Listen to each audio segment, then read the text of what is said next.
কুয়েতের রাজধানী Kuwait city. কুয়েতের ভাষা আরবি। কুয়েতের মুদ্রার নাম দিনার। এইচডি টেলিভিশন কুয়েত প্রতিনিধি আলমগীর হোসেনের তথ্যচিত্রে বিস্তারিত।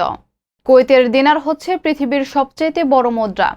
কুয়েতে বাস করে প্রায় ৩ লাখ বাংলাদেশি। আমরা জানি মধ্যপ্রাচ্যের তেল সম্পদ ধনী দেশ কুয়েত, যেখানে প্রতি বছর শত শত বাংলাদেশি আসে কুয়েত শহরে।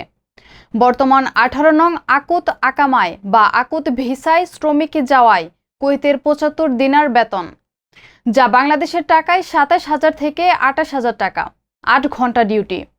আকুত ভিসা নিয়ে যেখানে কুয়েত পৌঁছাতে ভারত, নেপাল, মিশরের খরচ হয় 1 লাখ থেকে 2 লাখ টাকা, অথচ একই ভিসা একই কাজের জন্য বাংলাদেশ থেকে কুয়েত পৌঁছাতে খরচ হয় 7 থেকে 8 লাখ টাকা।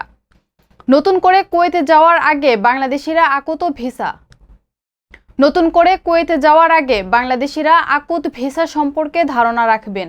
এই ভিসায় কুয়েত গেলে অধিকাংশ প্রবাসী ক্লিন কোম্পানিতে কাজ করতে হয়, যার বেতন কুয়েতে 75 দিনার।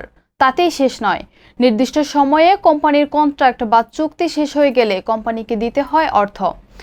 যেমন 1 বছরের জন্য আকামা নবায়নের জন্য একজন প্রবাসীকে দিতে হয় 320 দিনার থেকে 470 দিনার পর্যন্ত।